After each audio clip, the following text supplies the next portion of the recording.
வணக்கம். நான் உங்களின் அன்பு சகோதரி மாலதி பாலன். இன்றும் தமிழின் சிறப்பை அறிவோம். 1937 ஆண்டு பிப்ரவரி மாதம் நடந்த தேர்தலில் காங்கிரஸ் கட்சிக்கும் நீதி கட்சிக்கும் இடையே பலத்த போட்டி நடந்தது. இதில் காங்கிரஸ் கட்சிக்கு மெஜாரிட்டி கிடைத்தது. ஆயினும் மாநில அரசின் செயல்பாட்டில் தலையிடுவது இல்லை என்று கவர்னர் உறுதிமொழி கூறினால்தான் மந்திரி சபை அமைக்கப்படும் என்று காங்கிரசின் மேலிடம் முடிவு செய்தது. இதனால் தமிழ்நாட்டில் மெஜாரிட்டி கிடைத்தும் காங்கிரஸ் கட்சி மந்திரி சபை அமைக்க முடியவில்லை. இடைக்கால ஏற்பாடாக நீதி கட்சியும் சுயேட்சைகளும் சேர்ந்து கூட்டு மந்திரி சபை அமைத்தனர். KV ரெட்டி முதல் மந்திரியானார். சில மாதங்கள் கழித்து அமைச்சரவையின் பணிகளில் கவர்னர்கள் அனாவசியமாக தலையிட மாட்டார்கள் என்று பிரிட்டிஷ் அரசாங்கம் உறுதிமொழி கொடுத்தது. அதைத் தொடர்ந்து மாநிலங்களில் மந்திரி சபை அமைக்க காங்கிரஸ் தீர்மானித்தது. சென்னையில் 1937 ஜூலை 15 ராஜாஜி தலைமையில் காங்கிரஸ் மந்திரி சபை பதவியேற்றது. ராஜாஜி மந்திரி சபையில் பக்தவச்சலம் உட்பட 10 மந்திரிகள் இடம்பெற்றிருந்தனர்.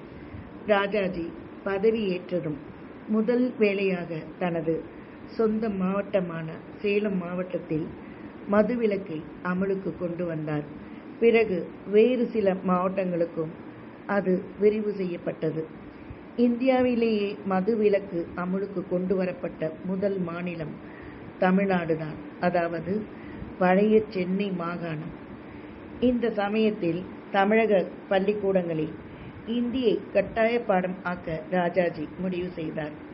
முதல் கட்டமாக 1ஆம் வகுப்பில் இருந்து 3ஆம் வகுப்பு வரை கட்டாயமாக இந்தியை போதிக்க வேண்டும் என்ற உத்தரவை 21/4/1938 பிறப்பித்தார். இதற்கு பலத்த எதிர்ப்பு கிளம்பியது. இந்தி திணிப்பை எதிர்த்து போராட்டம் நடத்த எதிர்க்கட்சிகள் முடிவு செய்தன. ராஜாஜி வீட்டு முன் நடந்த மறியல் போராட்டத்தில் பலர் கைது செய்யப்பட்டனர். ராஜாஜி வீட்டு முன் உண்ணாவிரதம் இருந்த பல்லடம் பொன்னுசாமி 4 மாத ஜெயில் தண்டனை அடைந்தார்.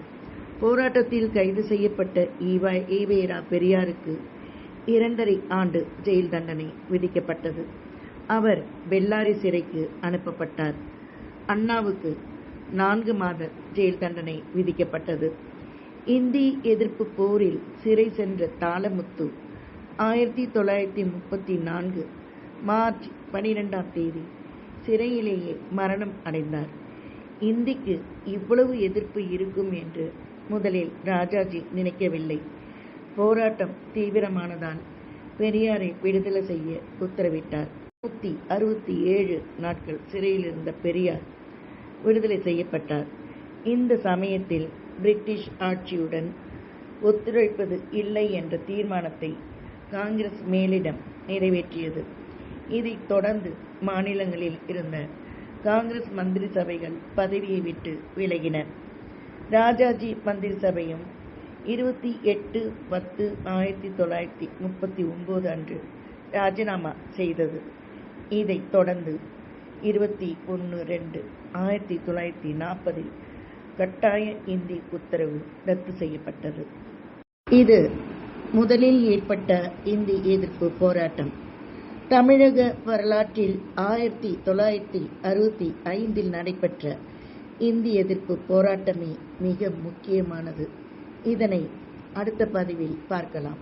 நன்றியுடன் உங்களின் அன்பு சகோதரி மாலதி பாலன்.